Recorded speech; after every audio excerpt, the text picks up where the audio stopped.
السلام عليكم ورحمة الله وبركاته.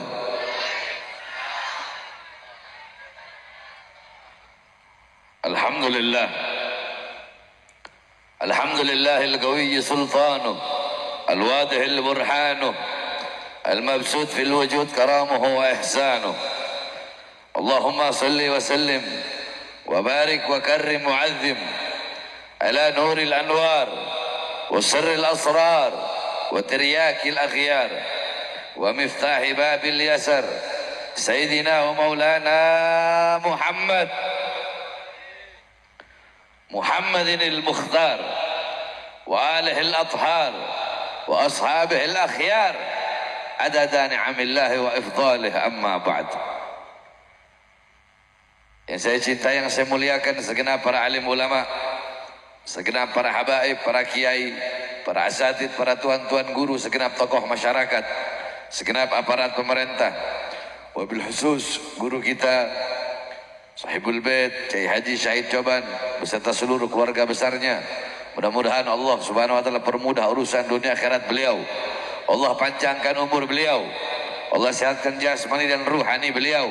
Allah perkuat langkah kaki beliau dalam berdakwah, berjuang di jalan Allah Subhanahu wa taala. Begitu juga guru-guru kita yang lain, Al-Habib Hanif bin Abdul Rahman Al-Attas, Al-Habib Mahdi bin Hamzah Segaf, kemudian Al-Ustadz Kiai Haji Awid Masyhuri, Al-Habib Idrus Al-Habsyi beserta seluruh para alim ulama yang lain, beserta seluruh hadirin hadirat, bapak-bapak, ibu-ibu, khususnya para pemuda-pemudi umat baginda Nabi besar Muhammad sallallahu alaihi wasallam, yang sebagaimana pada malam hari ini, di tempat yang penuh dengan kemuliaan ini, di tempat yang penuh dengan keberkahan ini, malam ini tempat menjadi tempat turunnya rahmat, tempat turunnya maghfirat, tempat turunnya hidayat, tempat turunnya inayah, tempat turunnya barakah.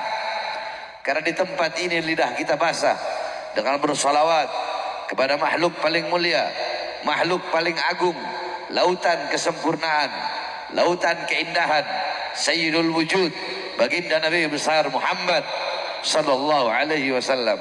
Saudara-saudara sekalian yang dimuliakan oleh Allah Subhanahu wa taala, manusia yang paling dekat dengan Nabi Muhammad kelak di akhirat adalah yang paling banyak bersolawat kepada Nabi Muhammad.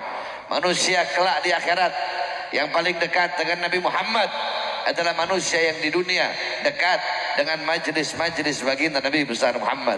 Manusia-manusia yang kelak di akhirat dekat dengan Nabi Muhammad adalah manusia-manusia yang di dunia dekat dengan majlis-majlis ilmu, dekat dengan majlis-majlis zikir, dekat dengan majlis-majlis salawat. Orang-orang yang kelak di akhirat dekat dengan Nabi Muhammad di dunia, mereka dekat dengan para pewaris keilmuan Nabi, para ulama, para ustadz, para kiai, para habaib, dekat dengan para penerus perjuangan Nabi, dekat dengan para pemegang tongkat estafet perjuangan Nabi, dekat dengan para penyambung lidah Nabi Muhammad, dekat dengan para ulama yang memegang kepercayaan Nabi, yang dimana Nabi Muhammad mempercayakan kepada beliau-beliau, mempercayakan Islam, mempercayakan iman, mempercayakan Al-Quran, mempercayakan akidah, mempercayakan tauhid, mempercayakan syariat agar disebarkan kepada seluruh umat Islam. Nah, kedekatan kita dengan beliau-beliau itu juga akan menyebabkan kelak di akhirat kita akan dekat dengan baginda Nabi besar Muhammad sallallahu alaihi wasallam.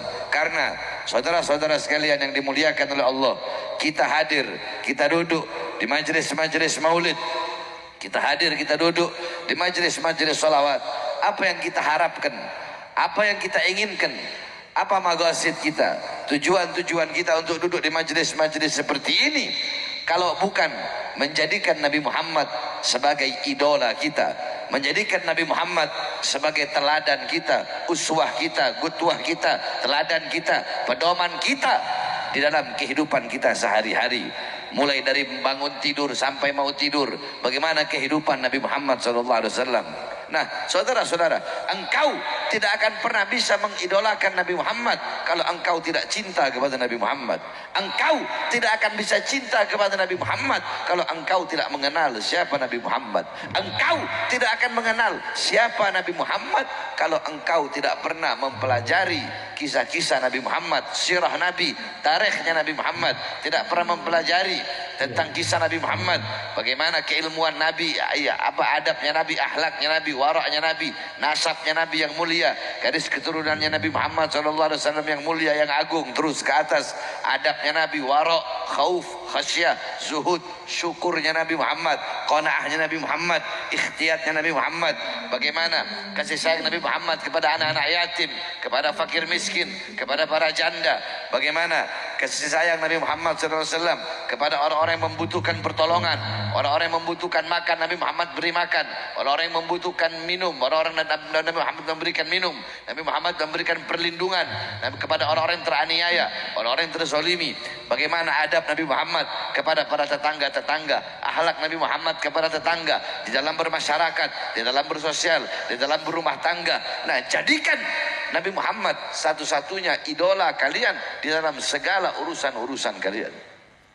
Ketika kalian menjadikan Nabi Muhammad sebagai manusia idola kalian, maka kalian akan selamat dunia akhirat, bahagia dunia akhirat, karena tidak ada idola yang bisa menyelamatkan engkau dunia akhirat.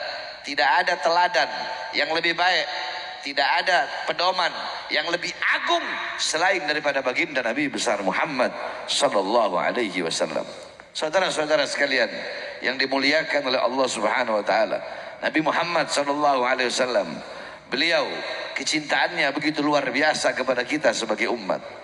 Nabi Muhammad sallallahu alaihi wasallam, bahkan kita sebagai umat, kita mendapatkan kemuliaan-kemuliaan, kita mendapatkan keagungan-keagungan yang tidak didapatkan oleh umat-umat bahkan nabi-nabi dan rasul terdahulu. Kenapa? Karena kita mendapatkan kemuliaan ini karena kita adalah umat baginda Nabi besar Muhammad sallallahu alaihi wasallam. Alam tara jildal haqira mugabbalan bisagafi lama ansara jildal mushafi. Hei, tidak pernahkah kau lihat, tidak pernahkah kalian mendengar, tidak pernahkah kalian tahu kulit-kulit yang tidak berharga, kulit-kulit yang tidak bernilai, kulit-kulit itu dicium oleh mulut-mulut ketika kulit-kulit itu menjadi sampul daripada ayat suci Al-Quran. Kulit yang tidak berharga, kulit yang tidak bernilai dicium oleh mulut-mulut ketika kulit itu menjadi sampul daripada ayat suci Al-Quran.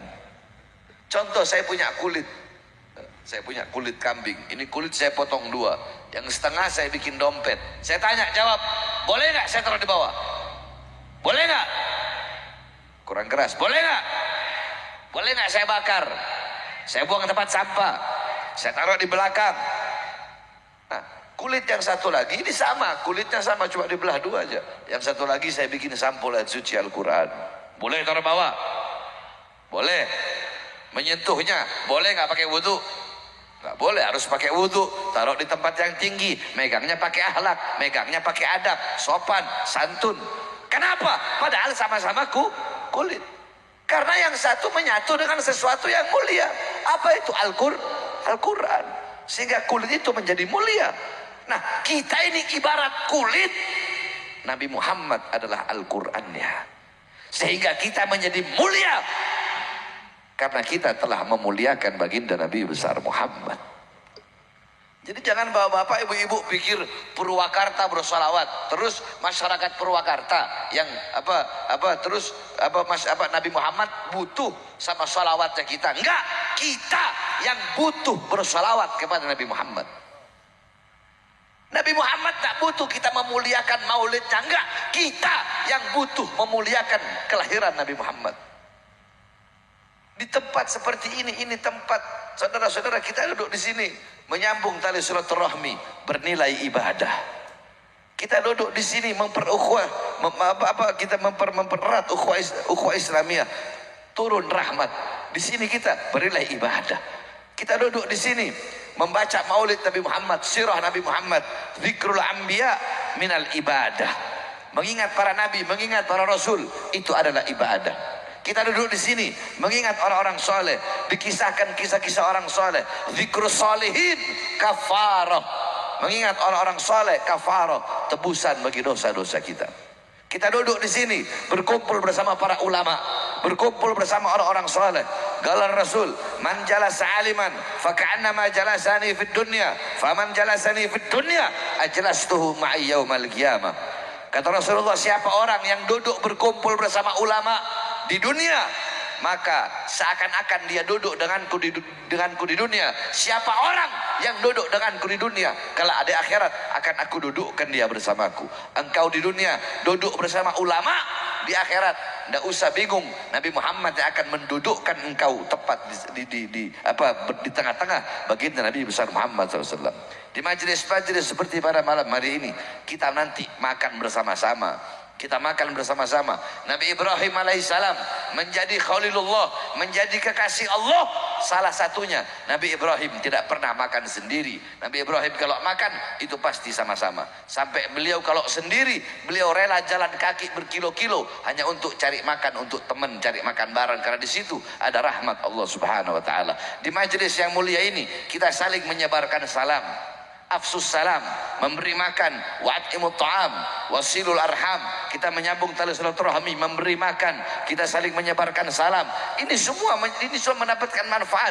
Kita duduk di sini menuntut ilmunya Allah, kita duduk di sini bersolawat kepada baginda Nabi besar Muhammad. Saudara-saudara, Nabi Muhammad mengenal umatnya lebih daripada seorang ibu mengenal putra-putrinya. Akan tetapi pengenalan Nabi Muhammad atas umatnya ini yang lebih daripada pengenalan ibu kepada putra-putrinya adalah pengenalan Nabi Muhammad kepada umat yang paling banyak bersolawat kepada baginda Nabi besar Muhammad. Sebanyak apa solawat engkau kepada Nabi, maka sedekat itu dan setahu itu Nabi Muhammad kepada engkau kelak di akhirat. Saudara-saudara sekalian, apa capeknya kita bersolawat kepada? Apakah capek solawat kepada Nabi? Tidak. Bersolawat kepada Nabi Muhammad tak capek. Lebih capek kau kerja, lebih capek kau duduk di atas kursimu, lebih capek kau. Maka bersolawatlah kepada Nabi Muhammad SAW. Jangan biarkan lidahmu kering daripada bersolawat. Bapak-bapak, ibu-ibu, solawat ini amal yang luar biasa, amal ibadah yang beda daripada amal-amal yang lain. Dalam Al-Quran Allah SWT firman, Innallaha sesungguhnya Allah, Innallaha sesungguhnya Allah bada'a binafsih, Allah memulai ayat tersebut, ya, Allah memulai ayat itu, Allah memulai perintah itu binafsih, dengan dirinya sendiri. Innallaha sesungguhnya Allah, wa malaikatahu dan para malaikat-malaikatnya. Bada binafsi, coba kau bayangkan, udah pakai inna sesungguhnya Allah, udah gitu Allah memulai ayat tersebut dengan dirinya sendiri, yakni Allah sesungguhnya Allah beserta para malaikat-malaikatnya. Jadi Allah memerintahkan diri Allah. Allah ketika memerintahkan sholat, apakah Allah sholat? Allah memerintahkan puasa, Allah puasa. Allah perintahkan haji, Allah haji. Tapi ketika Allah perintahkan sholat, ketika Allah perintahkan sholawat, ya ayyuhalladzina amanu sallu alaihi wasallimu. Sebab kenapa? Allah lebih dulu. Kalian belum salawat, Allah udah lebih dulu bersalawat. Zat yang pertama kali bersalawat adalah Allah Subhanahu wa taala. Kalian duduk di sini memuliakan kelahiran Nabi, mengagungkan kelahiran Nabi. Sebelum kalian duduk di sini memuliakan lahirnya Nabi, memuliakan mauludnya Nabi, Allah sudah lebih dulu memuliakan kelahiran Nabi Muhammad.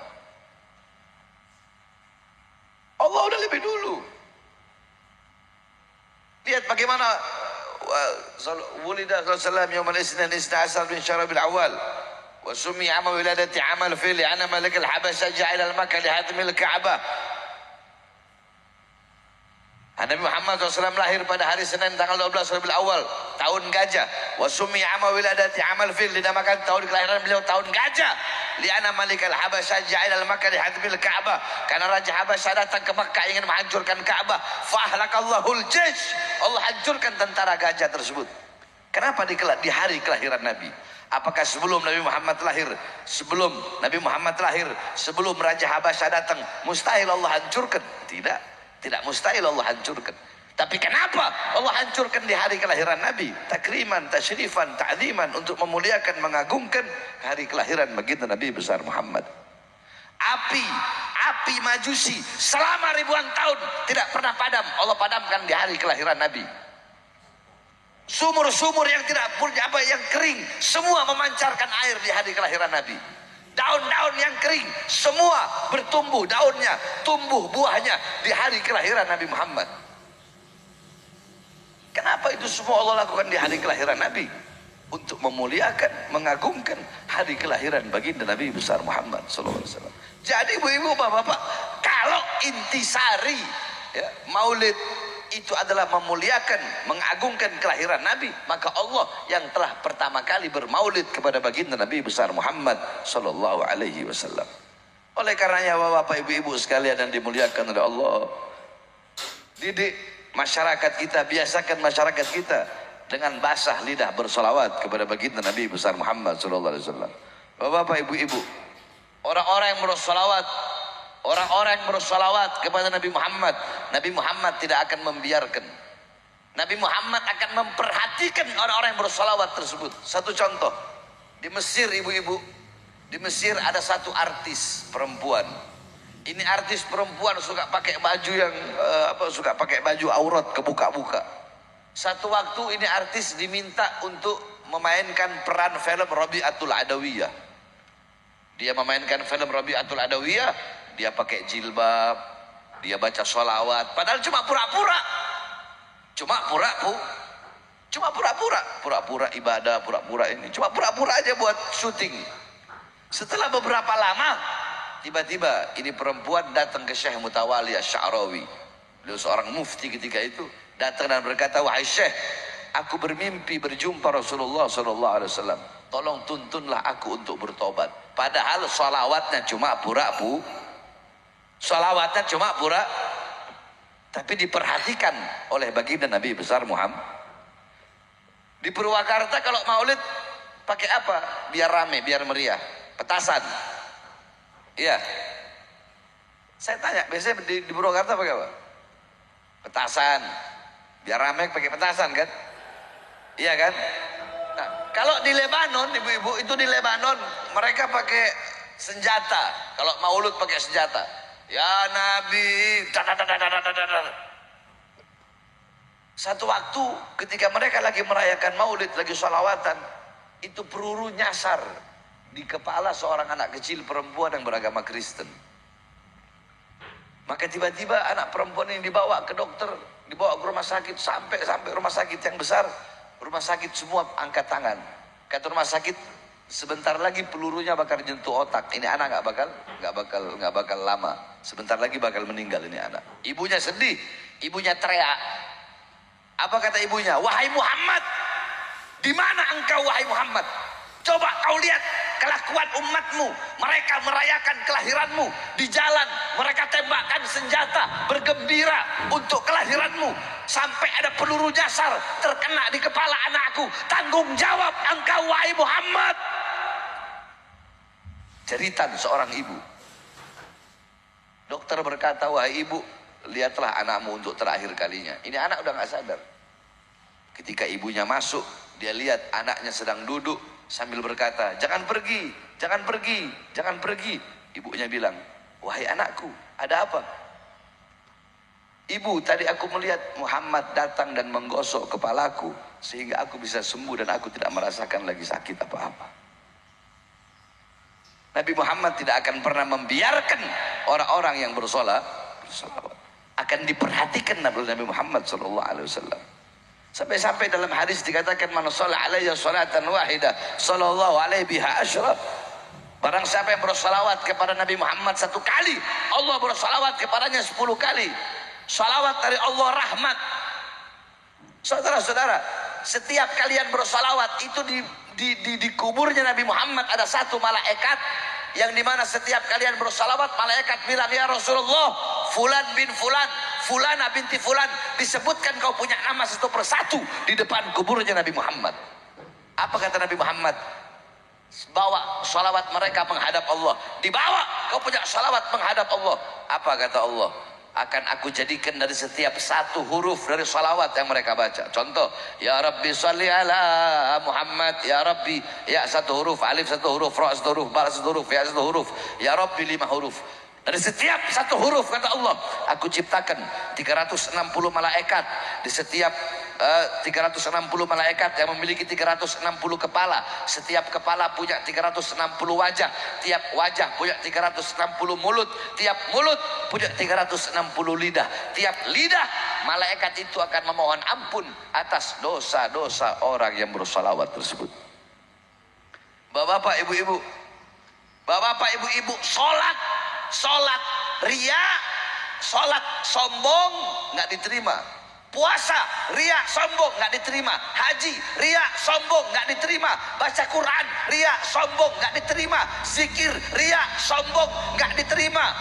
Tapi kalau baca sholawat, mau kamu ria, mau kamu sombong, tetap diterima. Jadi sholawat ini luar biasa. Sampai-sampai diceritakan Allah punya satu malaikat, bapak-bapak. Allah punya satu malaikat. Ini malaikat Allah ciptakan punya 1000 tangan. Ada berapa tangannya? Di setiap satu tangan ada 1000 jari. Kemudian ditanya sama Nabi Muhammad, wahai malaikat, untuk apa Allah menciptakan engkau? Engkau punya 1000 tangan, tiap tangan punya 1000 jari. Malaikat itu menjawab, aku Allah ciptakan untuk menghitung setiap tetesan hujan yang jatuh dari langit ke bumi semenjak Nabi Adam diciptakan hingga saat ini. Kemudian Rasulullah takjub, heran, kagum. Rasulullah bilang, berapa banyak jumlah bilangan tetesan hujan yang jatuh dari langit ke bumi semenjak Adam diciptakan hingga saat ini? Bisa kau tahu? Bisa tak kau tahu berapa banyak jumlah? Berapa banyak bilangan? Dijawab, ya, aku tahu berapa banyak jumlah hujan yang jatuh di laut, yang jatuh di sungai, yang jatuh di lembah, yang jatuh di gunung, yang jatuh di tempat-tempat yang tidak dilihat oleh manusia. Aku bisa tahu berapa banyak persis jumlah dan bilangan tetesan hujan yang jatuh dari langit ke bumi semenjak Nabi Adam diciptakan hingga saat ini, ya Rasulullah. Begitu luar biasa. Rasulullah kagum kepada malaikat tersebut. Akan tetapi ada kekurangan dan kelemahanku, ya Rasulullah. Apa itu kekurangan dan kelemahanku? Ketika umatmu berkumpul di satu perkumpulan, bersalawat kepadamu, memuliakanmu, mengagungkanmu, disitulah kekurangan dan kelemahanku. Kenapa? Karena aku tidak bisa menghitung berapa banyak rahmat, berapa banyak pahala, berapa banyak pengampunan yang Allah berikan kepada umatmu yang bersalawat kepadamu. Ya, saya tanya, bapak-bapak, ibu-ibu, setelah pulang dari sini, mau basahi lidah kita dengan salawat? Mau basahi lidah kita dengan salawat? Basahi lidah kita dengan salawat kepada baginda Nabi besar Muhammad sallallahu alaihi wasallam. Pulang dari majelis maulid harus bertambah keberkahan. Jadi bapak-bapak, ibu-ibu, para pemuda-pemudi, jangan kita hadir majelis tetap kita sama begitu-begitu aja. Nggak ada perkembangan, tidak bertambah kebaikan, tidak bertambah ketaatan, tidak bertambah takwa, tidak bertambah takut. Ini berarti kita nggak bernambah, tidak bertambah keberkahan. Keberkahan itu bukan bertambahnya harta, bukan bertambahnya umur, bukan. Al barokatu zidukum fit ta'ah. Barokah adalah bertambahnya ketaatan dan kepatuhanmu kepada Allah. Jadi pulang dari majelis-majelis maulid, bapak-bapak, ibu-ibu, harus bawa bekal. Apa itu barokah? Pulang harus jadi pribadi yang lebih baik, pribadi yang lebih taat, pribadi yang lebih patuh kepada Allah Subhanahu wa taala. Jadikan rumah tanggamu, rumah tangga Nabi Muhammad, masyarakatmu, masyarakat Nabi Muhammad, kampungmu, kampung Nabi Muhammad SAW. Yang tua, cintai yang muda di kampung. Yang muda-muda, hormati yang tua. Hidupkan kampungmu dengan majelis-majelis, dengan wirid, dengan ratibul haddad, dengan salawat-salawat kepada baginda Nabi besar Muhammad SAW. Perhatikan tetangga-tetanggamu, perhatikan para fakir miskin, janda dan anak-anak yatim, sebab beliau-beliau adalah golongan-golongan yang dicintai oleh Nabi Muhammad SAW. Kau memperhatikan mereka sama seperti kau memperhatikan Nabi Muhammad SAW. Jaga kau punya kampung, bersatulah engkau, bersatulah engkau. Ya, tadi telah dibahas tentang bagaimana kita harus bersatu sebagai umat Islam. Kita bersatu, apapun benderanya, apapun manhajnya, apapun torikohnya, apapun keyakinannya, apapun selama masih berbeda masalah furu'iyah, tetap walaupun mau berbeda alumni, oh saya alumni sini, saya alumni sini, saya alumni sini, saya majelis ini, warna bendera majelisnya berbeda-beda, kita disatukan dengan la ilaha illallah Muhammadur Rasulullah. Adapun di luar sana banyak saudara-saudara kita di luar Islam, ada yang Kristen, Buddha, Hindu, Katolik, walaupun tidak seagama, tapi kita dengan mereka ada ukhuwah wataniyah, yaitu persaudaraan satu bangsa. Walaupun kita tidak seagama, tapi kita disatukan dengan satu kesatuan, satu bangsa, satu merah putih, satu NKRI, satu UUD Pancasila, satu Undang-Undang Dasar 45. Kita disatukan dengan satu kesatuan, yaitu Negara Kesatuan Republik Indonesia. Jangan mau dipecah belah, jangan mau dipecah belah. Jaga kampung kalian dari para pemecah belah umat. Jaga kampung kalian dari para pemecah belah umat, pemecah belah, provokasi, para pengadu domba antara habaib dan kiai. Jaga kampung kalian dari laskar-laskar setan, ya, PWI yang sudah merajalela masuk kemana-mana, main-main bongkar-bongkar kuburan. Saudara-saudara sekalian yang dimuliakan oleh Allah Subhanahu wa Ta'ala, saya sebenarnya nggak mau bahas ini, tetapi perkara apa, hal-hal apa yang menutupi mereka daripada hadis Nabi Muhammad SAW, yang dimana Rasulullah dikatakan bahwa saya dalam hadis, la'ana Rasul SAW al-mukhtafi wal-mukhtafiyat. Dalam hadis dikatakan Rasulullah melaknat siapapun yang membongkar kuburan, baik yang membongkarnya laki-laki atau yang membongkarnya perempuan, dilaknat oleh Rasulullah. Al-Imam Ibn Abdul Bar, beliau berkata, laknat Rasulullah bagi yang membongkar kuburan ini berlaku sebagaimana berlakunya laknat Rasulullah kepada para peminum khamr, penjual khamr. Laknat Rasulullah ini berlaku sebagaimana berlakunya para penerima riba, pemakan riba, bagi orang-orang yang suka membongkar kuburan. Sampai Rasulullah bilang apa? La'an amsyiya alal jamrah was saif. Lebih baik saya jalan di atas bara api, lebih baik saya berjalan di atas pedang, lebih baik saya jahit sendal pakai kaki saya. Itu kan susah, bagaimana mau jahit sendal pakai kaki? Lebih baik, kata Rasulullah, la'an amsyi alal jamra was saif, lebih baik saya berjalan di atas bara api, lebih baik saya jalan di atas pedang, lebih baik saya jahit sendal pakai kaki daripada saya harus berjalan di atas kuburnya seorang muslim. Nabi Muhammad aja jalan di atas kubur muslim, hati-hati. Ini main beraninya sama orang yang udah mati, beraninya sama Habib yang udah mati. Ini masalah muruah, masalah kehormatan muslim yang sudah wafat. Nggak usah, terserah kau mau percaya Habib, kau mau percaya Habib, nggak percaya Habib, terserah. Nggak usah lihat Habibnya, lihat ini kuburan muslim. Oleh karenanya hadirin sekalian yang dimuliakan, kemarin habaib, nanti tujuan akhirnya Islam yang akan dihancurkan. Pertama habaib dulu, habis habaib kiai-kiai, para santri-santri, pondok-pondok pesantren, dibilangnya feodalisme, perbudakan lah apa segala macam. Saudara-saudara sekalian yang dimuliakan oleh Allah Subhanahu wa Ta'ala, kami para santri, kalian kalau tidak tahu tentang dunia pesantren, mending kalian diam. Kami para santri dibilang budak, saudara-saudara, kami para santri, jangankan jalan menuju guru, menghadap guru, jangankan jalan pakai kaki, jangankan ngesot jalan pakai kaki, jangankan pakai kaki, jalan menghadap guru. Bagi kami para santri, kami akan merangkak pakai kedua mata kami untuk jalan menghadap guru kami. Itu kami para santri.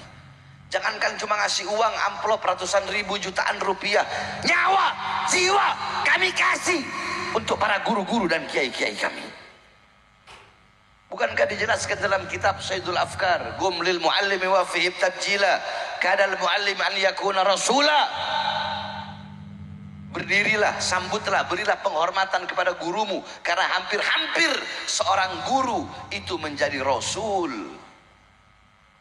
Saudara-saudara sekalian yang dimuliakan Allah, kalian di luar sana yang tidak suka dengan dunia pesantren, tidak suka dengan kiai habaib, kalau kalian mau hina, silahkan hina kami para santri. Betul? Betul?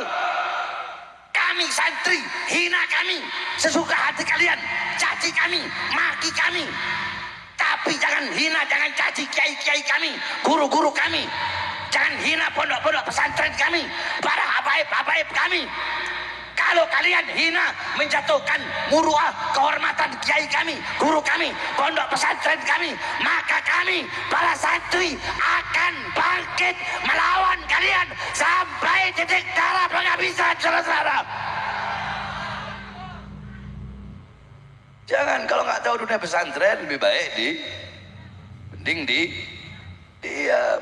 Kalau nggak tahu tentang dunia pesantren, sampai-sampai Al-Imam Al-Iskandari, ibu-ibu, kata beliau apa? Uqaddimu syaikhi ala abi. Aku lebih mendahulukan guruku daripada bapakku. Kenapa? Lianna abi sababul hayatil baqiyah, hayatil faniyati, wa syaikhi sababul hayatil baqiyati. Sebab bapakku adalah sebab selamatnya aku, adanya aku di dunia yang akan hancur ini. Sedangkan guruku sebabnya aku, selamatnya aku di akhirat yang kekal abadi. Makanya aku lebih mendahulukan guruku. Nah, oleh karenanya hadirin sekalian yang dimuliakan oleh Allah Subhanahu wa taala. Ya, ormas-ormas ini, ormas-ormas setan seperti ini yang suka bubar-bubarkan pengajian, suka memprovokasi umat, suka memecah belah, mengadu domba habaib sama kiai, jangan diberikan panggung. Jangan sampai masuk dan memberikan doktrin-doktrinnya kepada masyarakat yang ada di Purwakarta. Makanya saya tanya semuanya, jawab yang keras. Masyarakat Purwakarta siap lawan ormas pemecah belah bangsa, siap lawan laskar setan, siap lawan laskar para pengadu domba habaib dan kiai, siap lawan mereka yang suka membubarkan pengajian, siap lawan para koruptor, siap lawan para koruptor, siap lawan para pengkhianat bangsa. Angkat tangannya, Allahu Akbar, Allahu Akbar. Indonesia merdeka, merdeka, merdeka. Iya, jangan sembarangan, betul. Indonesia ini bukan milik presiden, bukan milik anggota DPR, bukan milik partai politik manapun, betul? Betul. Indonesia bukan milik PDI, betul? Bukan milik Gerindra, bukan milik PKS, bukan milik Golkar, bukan milik P3, bukan milik PKB, bukan milik partai politik manapun, bukan milik institusi manapun, bukan milik Kapolri, bukan milik Jenderal, bukan milik Panglima TNI, bukan milik Presiden, bukan milik anggota Dewan, tetapi Indonesia adalah milik kita bersama, bangsa dan rakyat Indonesia, saudara-saudara. Maka sebagai bangsa kita harus mendapatkan keadilan sosial bagi seluruh bangsa dan rakyat Indonesia, saudara-saudara. Makanya kita doakan mudah-mudahan para pejabat-pejabat dan pemimpin di negara ini menjadi pejabat dan pemimpin yang baik, yang istiqamah, yang melayani rakyat. Amin amin ya rabbal. Terakhir sebelum saya tutup, bapak-bapak, ibu-ibu, ingin menjadikan Nabi Muhammad sebagai idola? Ingin? Bapak-bapak, ibu-ibu, saya ini dari dulu sampai sekarang fitnah, hinaan, cacian, makian, gunjingan dan segala macam itu makanan saya tiap hari. Nah, bapak-bapak, ibu-ibu, saya pribadi, saya mau dihina, dicaci, dimaki, difitnah seperti apapun, demi Allah saya memaafkan orang-orang itu. Saya memaafkan siapapun yang menghina saya, caci saya, maki saya, fitnah saya, silakan, saya maafkan.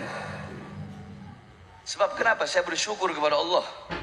Ada yang menfitnah saya, menghina saya, mencaci saya, memaki saya bersyukur kepada Allah. Kenapa? Saya tidak banyak pahala, sehingga semakin banyak saya dihujat, dihina, dicaci, dimaki, difitnah, semakin banyak saya mendapatkan pahala dari mereka.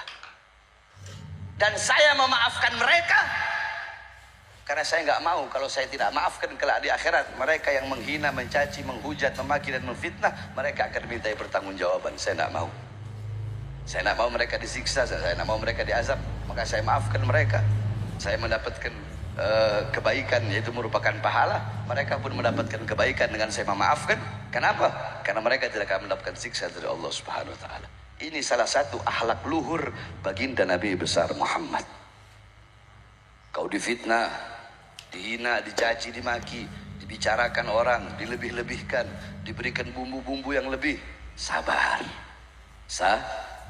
Sabar, maafkan, maka insya Allah kau akan mendapatkan derajat yang tinggi di sisi Allah Subhanahu Wa Taala. Dan ketahuilah saudara-saudara, saya Bahar bin Ali bin Smith, saya bagaikan bola karet.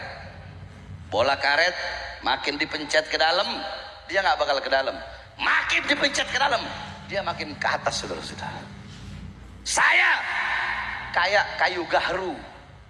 Tahu kayu gahru? Kayu gahru semakin dibakar akan semakin wangi, saudara-saudara. Dan kebenaran bagaikan matahari yang akan selalu bersinar walaupun di hadapan orang-orang yang buta. Dan wasiat saya kepada ibu-ibu sekalian, ibu-ibu awas, ya, awas, hati-hati. Ibu-ibu mengeraskan suara di hadapan suami saja, mengeraskan suara di hadapan suami, maka segala sesuatu yang disinari matahari akan melaknat istri yang mengangkat suara di hadapan suami. Itu cuma mengangkat suara. Oleh karena benar-benar ibu-ibu sini jadi semua istri yang soleha. Anak-anak kita jadi semuanya anak-anak kita di sini jadi anak-anak yang soleha, anak-anak yang mengerti urusan agama, anak-anak yang bisa memberikan syafaat kepada kita dunia akhirat. Orang tua kita, sanak saudara yang telah meninggal dunia, mudah-mudahan Allah ampuni dosa-dosanya. Allah luaskan kuburnya. Tidak kita pulang dari majlis kecuali Allah jadikan kita hamba-hamba yang baik, yang istiqamah, yang taat, yang patuh, yang tunduk kepada Allah Subhanahu Wa Taala. Rumah tangga kita Allah jadikan rumah tangga yang sakinah, mawaddah, warahmah. Allah jadikan kita hamba-hamba yang soleh, yang taat, yang patuh, yang ahli ibadah, ahli puasa, ahli salat, ahli sedekah.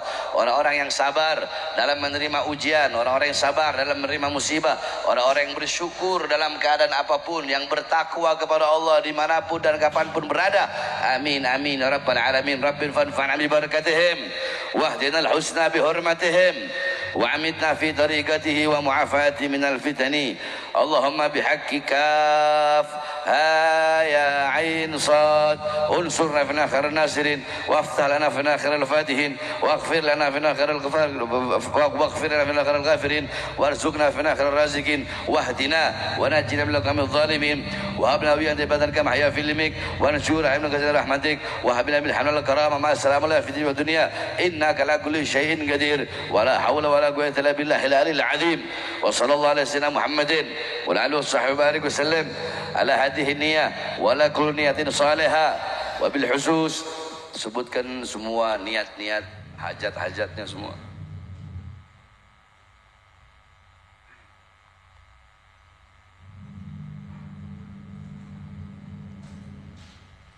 آمين آمين آمين آمين آمين آمين رب العالمين يا مجيب السائلين وصلى الله على سيدنا محمد وعلى آله وصحبه وسلم الحمد لله رب العالمين. سر الفاتحة.